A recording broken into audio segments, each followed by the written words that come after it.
بالکل ابھی صبح ڈاکٹر رضا سرسوی صاحب کے انتقال کی خبر سنی، اور نہایت افسوسناک خبر،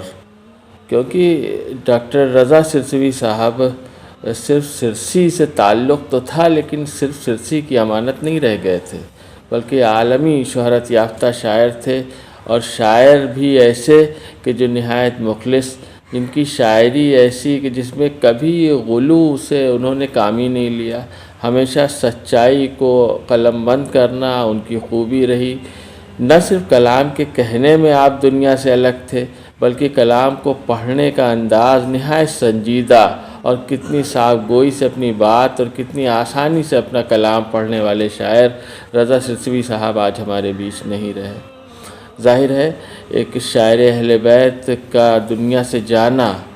دنیا بھر کے چاہنے والوں کے لیے ایک صدمہ جاں ہے، لہٰذا ہم دنیا بھر میں پھیلے ہوئے ڈاکٹر رضا سرسوی صاحب کے چاہنے والوں سے اور عاشقان اہل بیت علیہم السلام کی خدمت میں اتنے بڑے اور اتنے عظیم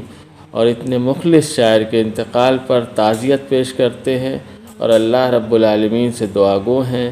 کہ اللہ ڈاکٹر رضا سرسوی صاحب کی مغفرت فرمائے اور ان کے درجات کو بلند فرمائے۔